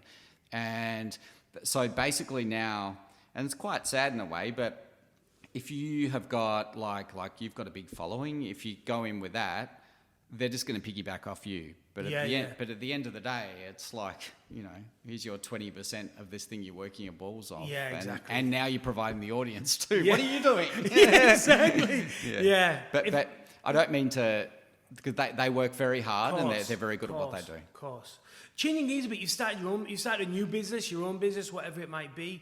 Ready to go, ready meal kind of thing. Nuts. Yeah, and so what got you to start your own business again and not do more consulting and all the rest of it? Why have you started your own? And then, I guess, why did you go down the ready meal thing? And then also on the back of that, why did you go down the frozen area? There's like it's like a 3-in-1 kind of. Three-prong question. Yeah, three-parter. Yeah. It'll take a while. Okay, so in 2012, I started I got approached by one, probably the biggest pasta manufacturer in Australia. I won't say who it is, but fresh pasta.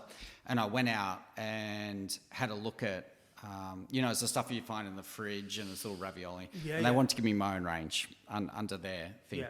There was a lot of money involved. Yeah. And I was like, oh, wow, that's attractive. And I went out and they're all good people doing a good thing and providing a service, but I didn't understand the processes of what was going into this shelf-stable food and the amount of salt they were putting into the ravioli. They're basically putting a cure with the amount of sodium they're putting in there to remove all the moisture from a ravioli filling, because moisture makes things spoil, and that's what's going to turn the product off. So there's no moisture in this whatsoever. And to an extent, you get the moisture replenishing through the cooking of the pasta and stuff. But I didn't understand all this. So that was the first hit. And then I see Jamie's doing food ranges. At the same time, in one of the last days of 15, I did ravioli della corda. Do you know that? It's an intricate one ravioli, and I can do pasta pretty well. I've been doing it for a lot of years. Yeah. One ravioli is going to take me 30 seconds to make, which is quite a lot, if in a restaurant. I remember I was doing it, and I'd seen like a YouTube clip on how to do it properly, and I'm like, oh, no, I was very much enjoying myself. And then I saw it go to the customer, didn't give two fucks. And I was just like, oh man, there's got to be an easier way here. And I knew the restaurant was heading towards the side of the mountain at this stage. We've got so many problems going on with it. It was only a matter of time. So I started planning out my next thing. Right, let's get into a food range. Somebody asked me if I could do a food range with them. Didn't work out. So I basically started working my own food range. So I started getting my own ideas. I did a food range called Made, that funnily enough, that went into David Jones nationally, and I partnered with some people. My job was to come up, handle the production side of things, which we did out of a small kitchen in Doncaster, I think. And I had an amazing chef working with me. It was just the two of us, and we're doing, keep in mind, this is 2012, 2013. So we were doing things like braised rabbit, also bulgur, stuff like that, and then putting them under vacuum in single serves. It was boil and heat in a bag meals. This is really advanced for the time. For the time, yes. Yeah. What's even cooler, which I really started getting excited about, was I started working with this food technician who I spoke to him yesterday. He's a great friend. He's British. He's like probably, I don't want to get in trouble, early mid-60s now. Nicest guy I've ever met. He started teaching me about using natural acids and alkalines within vegetables to enhance the shelf life of cooked meats. We were getting like 4 months off an ossobuco refrigerated. Didn't taste great, but it wasn't going off. So I started getting interested in that side of things. The brand didn't live very long in David Jones because they charged too much money for it. And I also started to learn a lot about business partnerships. The people I'd partnered with on that, their job was to sell it and distribute it, and they weren't doing a good job of that. So we pulled away on that. Then I did another brand, which we did in Woolworths nationally, so all over Australia.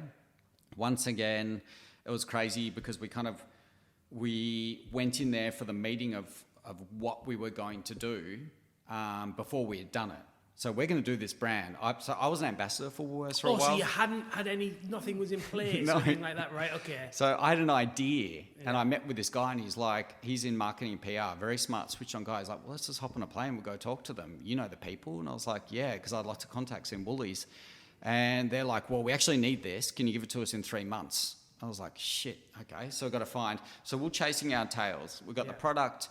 I think it was retailing for like $6 or $7 for a small single serve tub of vegan food. So it was all vegan. Yeah. And so basically I got to there. I started taking interest in supermarkets and what the general public was eating because I wasn't working in restaurants anymore. So I'd gone into the vegan section, and the only thing they had in the vegan section at the time, there was nothing with vegetables in it, funnily enough, for vegans. It was all fake meat and tofu. Yeah. Those... TVP sausages and stuff like that.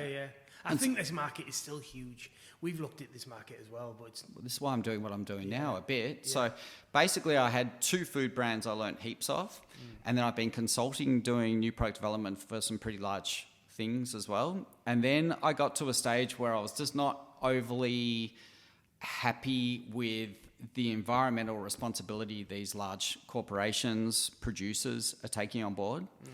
I wasn't happy with the quality of ingredients they were using, and they were only furthering inhumane farming practices and inhumane animal slaughtering practices and all this kind of stuff because of the markups from supermarkets. So I just started to think something's got to change here, and I can't do this on a big level because I'm one person. So I'm going to do it the way I know how. I'm going to do it by myself at the end of COVID. I'll do fucking everything. So I know how to develop recipes. I can do that. I can cook. I know a little bit of food science. I know now, because I started a YouTube channel years ago, so I know how to edit. I know how to create content. So I started to realise I know a little bit about marketing and PR because I've had a media career for 15 years. So I started to realise I've got a very vague understanding of most components I need to do this. So I'm just going to do it, and I think I started cooking for friends, and within week 3 or 4, I'm doing 300 meals a week out of the home kitchen. And so I thought I needed something to do because I was getting sick of consulting and just it's like starting a new job every time. And Ben Shuri, a mutual friend of ours, we go snowboarding together from time to time. And he sort of one time said to me, I texted him recently to say thank you. He'll never remember this. But sometimes that someone it doesn't have to be a good friend. They might say something to you that really hits home. Triggers it. Yeah, triggers. Of course. He said to me, man, he was asking what I was doing. He was like, it's like exhausting. He was like, why don't you invest in yourself? You got all the skills it takes. And I had that stupid light bulb moment where I was like, why the fuck aren't I investing in myself? Part of it was because I was scared after 15 went down. I felt like that really hit me emotionally. Yes. And I felt very bad about it, and it was a failure, and I didn't feel good. So that had scared me off doing something by myself. Interesting. A bit of trauma. Definitely trauma, brother. And trauma, for sure. It was traumatic. Yeah, for sure. Definitely traumatic. Definitely. And so basically I thought, you know what, I'm going to start this. I don't want any business partners because they seem to have fucked things up for me in the past. Maybe I fucked things up for them, I don't know, but it hasn't worked out for one way or another. So I'm going to start this by myself, so I've got no one else to blame if it fucks up. So I'm responsible. Better foundations as well, not having that...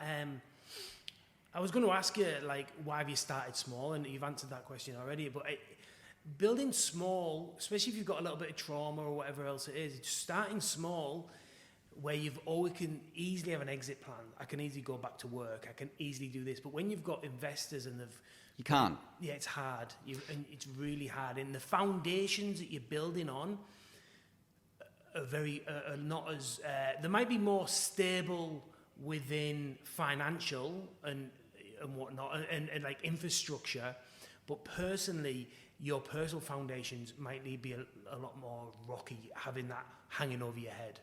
Yeah, I'm totally confident with everything we're doing, but one of the reasons I probably could have gone and pulled together investment, 10 mil to go and build a big facility and do something cool. I don't know exactly what I'm doing at the moment, man. It's I know that I want to create a zero waste model, and I don't know exactly what that looks like yet. So one of the reasons I wanted to start it really small is this isn't about money for me. It's like, yes, I want to make a living out of it. If we can make some good money, that's great. But what's more important to me is I build something that I'm really proud of, and that is I can get to a zero waste model, and hopefully, like if I can be as arrogant enough to say one day, and I'm not talking next year, but in 2, 3, 4 years, someone might say, whoa, that's that way you're looping and there's zero waste here. It's maybe we can take that to a larger, not an example, but if we could be an influence on anyone, that would be awesome. So the main thing I'm doing at the moment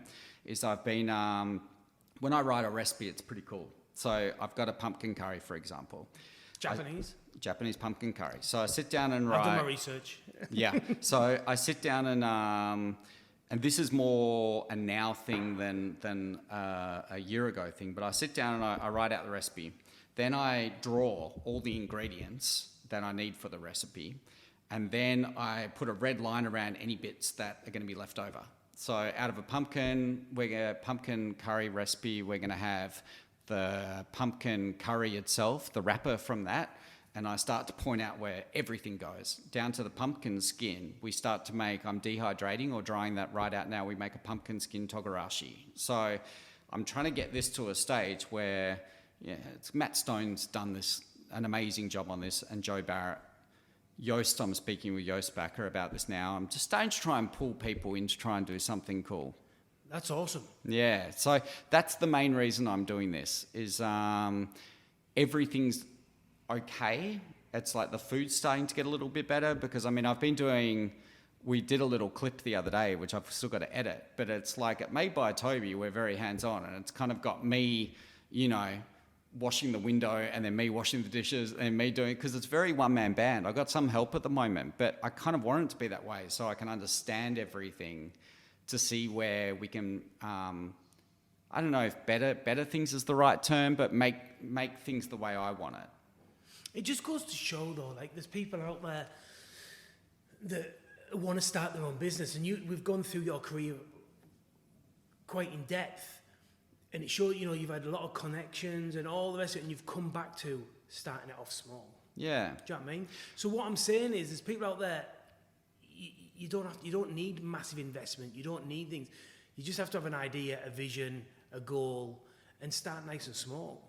Do you know, so last night I was up to, 11 o'clock or something, and at not one stage, when I don't want to do something, if I'm not happy, I've got a strong pull pulling me away from it. Yeah. Like whether it's, cooking for a family, if I'm not enjoying that, if I'm not happy, I'm not happy. Yeah. And I haven't had that at one stage with this. I'm up to 11 o'clock last night. I could have stayed up all night working on solutions to this website, because it's problem solving, and I'm working for myself, and I'm really enjoying it. So that's, I think as we start to get older, it becomes about doing things that fulfill you, right? Yeah, yeah. Not for everyone, I guess. And I guess everyone's in different situations as well. If you've got 6 kids, you've got to do whatever it takes to put food on the table. Yeah.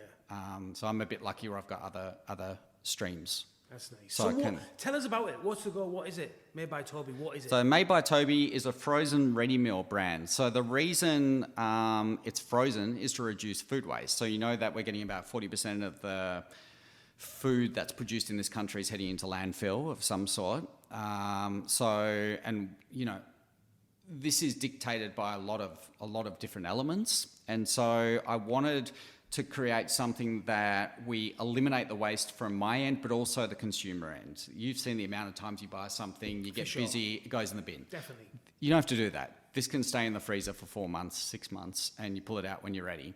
I wanted to do something, I've done a cool little model where, so when I've designed products that have gone to supermarkets for other people in the past, they'll give you a food budget, a food cost, a retail cost, and so you know what the expectation's going to be and what you've got to work with. Most of the time, after a supermarket markup of 100%, so you're selling to them for $4, they're charging $8, $9 for it. You've got not much to play with a food cost. By the time you're paying distribution, storage, packaging, the person that's washing the dishes, everything, you got a food cost of what, 80 cents? Something like that. You're not using free-range organic meat there. You're using the cheapest meat you can get your hands on, and then flavouring it up with lots of spices or whatever to try and almost mask that. So during the writing of this vegan book, I was vegan for a while. I really enjoyed it. My wife, we didn't eat, I'm probably eating more meat now than I have for a while. George has been pescatarian for 15 years and my daughter Birdie is vegetarian because of our love for animals. And so I wanted to do something. Jamie Oliver said something years ago, which was really cool, where he was always pushing people to eat more veggies. And we do as a society need to eat more veggies. In Australia, we've got obesity levels are going through the roof now. Diabetes is going through the roof. The food we're being sold is making us sick. And so I wanted to try and produce something that didn't have any shit in it, and it was just food. Then I learned about all the plumping techniques and all these different things from previous food brands. And I wanted to do something which is just honest, so I can sleep at night. So I came up with the idea that if I'm going to serve a single ready meal, I'm going to use Gary from Prahran Market, Cape Grim, free-range organic beef. It's going to end up being $15, $16, $17. I'm not going through any retailers. It's direct to consumer, so I can afford for it to be a little bit cheaper. But then I worked out, right, if we force people to eat more veggies, you order a 5-pack, and if you're into eating animal protein, you get in a 5-pack of single-serve ready meals, 350 grams, you get 2 animal protein, and then you're going to get 3 vegetable dishes. It's not for everyone, but there's 5.5 million people in Melbourne now. So if I get, 200, 300 people ordering a week, that's all I need. Yeah. So that's the model is I guess I get to spread a food cost across multiple dishes. And I like the way it's, for me, frozen, coming from England, frozen's a big part of our way of eating, right? We eat a lot out of the freezer. Yeah. Where over here, it's not as common, I don't feel like. It's got a bad rep. Yeah, it's got a bad rap. Yeah, it really does. But it's Where funny. in England, it doesn't. In England, heaps of people eat out the freezer. But so it's quite brave. I think it's a great idea. Don't get me wrong. I think I've got no qualms with it at all. Might be stupid. We'll see. Time will tell. We'll have this chat in a year and see how we go. I think it's very convenient. We've had them many times, and I think. I'm not trying to take on profit or anything like that with it. I'm just trying to give a better offering from an environmental and hopefully flavour point of view than our competitors in the frozen ready meal space. But do you know the funny thing is a lot of large scale manufacturers, because there's this thing in Australia where people would rather have fresh. It's got 60 days on it. It's not fresh anymore. It's 60 days. I, having worked 30 years in kitchens, would much rather eat something that was, maybe you would too, that's been cooked and snap frozen real quick. Yeah, it's like I say, I was brought up with that kind of stuff. It was super, like fish that's like frozen on the boat. Yeah. Do you know what I mean? Yeah. Not like, it's not like 12 days old by the time you get it. And I'm not talking, Josh Nyland way dry aged. I'm talking like satin juice. Do you know what I mean? Like that kind of thing. But all your packaging sustainable as well, or compostable, or is garden compostable. Yeah. So I'm about to change packaging as well, because I just had these kind of, it's called bagasse, which is pulped sugarcane. So that in itself is a byproduct of another production method, which is great because it's something that would have gone to landfill previously, now has a new life. So I'm just about to go into another packaging from Italy, which is made out of a similar thing, but it's got a tray seal on it. Got to keep that Italian theme. Yeah. Just can't get away from it. Oh, dude, it's always in my blood, So, exactly. But that's got where I'm trying not to just be like the other brands. So I kind of like the packaging, but the problem I had with the existing packaging is it is porous. So as food would thaw, it would absorb some of the moisture, which isn't good. So I'm moving to a packaging which has got, an organic film on it, and then it's got a tray seal, and we'll just put a little sleeve on there, and then off we go. Yeah, but, nice. Yeah, but we spoke about this the other day when we have our little 2-second chats, dropping the kids or picking them up. But I don't, and I say this now, and I'll never say never, but my idea with this is to create something that, for me, makes sense on a lot of levels. I don't necessarily, my end goal, my main focus isn't to grow this thing super quickly. If I'm able to, like if the business is there for it, and become like a competitor with Light and Easy or something like that. Yeah. Never say never, but the stage, like I've been really busy the past few years, like 20, 30 years. I've had a crazy career, and the idea of like just riding my electric bike to my kitchen, cooking with some cool people for 8 hours a day, and then coming home and not having to worry about having 70 staff and that kind of thing, that's okay with me. Yeah, no, I get it. Yeah. It seems like you've got it all going on. It's all like, it seems like... In theory. Yeah, exactly. But like you say, electric bike, you live it, right? You live it. Do you know what I mean? You live the electric bike. I see you every day dropping Birdie off at school on the electric bike, and you're using sustainable and all the rest of it. So good for you for living it. And I think it's a great product. And I think it's a great option for people. Like you say, it's not for everyone. It probably isn't for everyone, right? Or it isn't for everyone. Nothing's for everyone.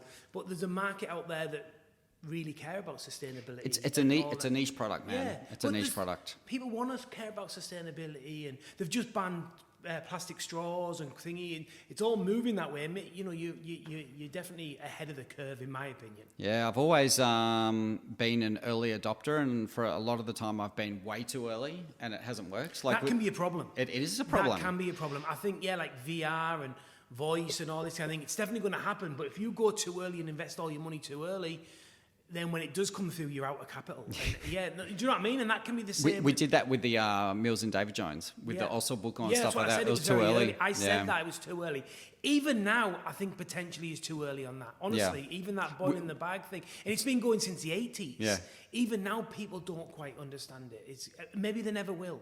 But the big thing, I guess one of the cool things I did with my brand, and COVID was really cool in a lot of ways, where I think it gave people permission to do things they would never do before. So if someone said to me 10 years ago, like, oh, you're going to have a frozen ready meal brand, I would have been like, get fucked. Like, I'm this great restaurant chef, and I've been probably humbled over the years for, being a parent and a lot of things, and just also probably being out of the public eye, I think, and just laying low and just working on things I enjoy. But yeah, it's kind of gave me permission to do that. But it's also the coolest thing that's been, which you never get with doing supermarket brands, is I've got direct connection with my customer. So they're not the supermarket's customer, they're my customer. So they're subscribing, they're messaging me on my phone, not my phone number, but I've got like a messaging service. So I've got direct connection with them the whole time. But the biggest thing was I've done a year of proof of concept. So when we've done some other businesses previously, there's been no testing the water. It's like, we're going to do this, we're going to put 5 mil into it, going balls deep, and it's stressful. It's like you open up, there's a lot of pressure and a lot of spaghetti to sell. Yeah. But with this, we had a year of concept, and I had the same customers ordering fortnightly for a whole year. So that told me we've got a good proof of there's a business there. We just need more of them. Is it a subscriber-based model? We call it flexible subscription. Yeah. So you can buy a one-off, but it's more expensive. Yeah. But I'm really lucky, man. It's interesting with these kind of things now. It's like through my career, I've met some amazing people like Dave, who's a branding genius. And then I've got like Jeff Kennett I cook for him, is the ex-premier. And he's been an amazing mentor to have. Like he's done, I've got some, a lot of grown-up mentors around me. Some of them are only a couple of years older, but they feel, successful people. And it's just really cool to have those kind of people. You need them. Not everyone's got them. Yeah, exactly. But you need it really. You don't need them. That's not true. That isn't true. And people used to talk about get a mentor. Yeah, I've always wondered, like, how do you get these mentors? And I still don't know. But it's a bit creepy. Like I was told the same thing, and I did a job for a guy who owned a huge company, and we got along really well. He was into surfing and yoga. I'm into yoga and the other board sports. And I actually took him out for lunch one day, and I asked him to be my mentor. It was very awkward. And I didn't... It didn't end up... He's a great guy and agreed to do it, but didn't end up following through. A mentor's the person you can call anytime, and I don't know how you find these people. Maybe it's... you need a pimping service kind of thing. But it's the person you can call up. Like when I was signing the lease on this little kitchen down here, we had a electrical problem there where it could only handle so much output. And so for me to go and put heavier kit in there, we needed to do quite an expensive upgrade. So I started thinking maybe I shouldn't take the place. Call up my mentor, who's 20 years older than me. I'm like, blah, blah, blah. He said, well, can you cook there now? I was like, yeah, I can cook there now. Can you cook there next week? Yeah, I can cook there next week. Can you cook there, like where, what level can you get the business to? And I'm like, well, I think I can get to doing about 200 customers a week with the current setup. What the fuck are you worried about? Sign the lease, get on with it. And I needed somebody, I think sometimes you need that person to give you the confidence that you're doing the right thing. Yeah, for sure, 100%. Last couple of things. What's been the biggest challenge so far? In my career? No, in setting up this brand. Setting up the brand? Definitely doing, like the food side for me is really easy. And I think the biggest challenge so far has just been learning stuff. Like a lot of the things I'm doing, I don't want to outsource it. So I'm learning to do it. And so realizing when you get to the ceiling of your capability and you're like, shit, it's like 1 o'clock in the morning and I've been fighting this thing I've been building websites. And when you realize that you don't know how to do it. And then I've got a huge amount of persistence, which comes from skateboarding, it's pretty cool. It's like skateboarding, someone, not to go off tap here, but someone Instagram recently, my kids started skating, I don't think it was one of my friends. I'm not that keen about it. They're falling with a rough crowd. And I wrote them this big thing and I was like, skateboarding, you're going to get to look at everything differently. You're going to get to, the biggest thing you learn about skateboarding is it's fucking hard to do. It's like really hard to do. Yeah, for sure. It's not easy, man. I can't do it, that is for sure. Well, I started when I was 11, I still skate now, but I'm very wary now because, don't want to hurt myself. But the thing with skating is to learn a trick, which you do when you're younger. You might have to try it at least 100 times. You're going to fall over, you're going to hurt, and you need a lot of persistence. And that has come through to cooking as well. But so I have that with like setting up this business, for example. I think a lot of my friends probably would have gone the other way by now and put it in the too hard basket. But for persistence, stupidity, whatever you want to call it, sheer determination, I just keep fucking going. Yeah, it's like I can't do it, but I'm not going to let it pull me down. I got to beat it, and because I want to be able to understand it mostly. I think you need that in business, to be totally honest with you, Tobie. I think you need that persistence and drive. Otherwise, you will just keep falling off. If you give up after the first few falls, you're gonna. Well, it's not management material, is it? Yeah, exactly. So, how can people find it? How can people find you, follow you, buy your product, whatever, if you're in Melbourne? So, if you're in Melbourne, we'll probably shoot up to Sydney later this year, I'd say. But if you're in Melbourne, it's madebytobie.com. And you just order online. Jump on. It's really easy. We've pretty much got every single dietary covered in there as well. So whether you're gluten-free, whatever, we've got you vegan, pescatarian, we've got you covered. So I've got I think I've got 30 SKUs now to choose from, with about another 20 ready to go. When's this coming out? 4 weeks and that, 4 or 5 weeks. Okay, I'll probably drop it, and then we've got a kids range I'm working on too. Oh, nice. That's a great idea. Yeah. That's a fucking great idea. But, like little mac and cheese with a few hidden veggies and just stuff like that. That's a really, really good idea, actually. I just wanted to create something people, like you don't look on the back of it and the print's so small because it's full of numbers. Yeah. It's like I almost wanted to brag about the ingredients in there. This only has onion, carrot, celery, bay leaf, that. And it's just, that's a really good idea, I think. I think that is a phenomenal idea.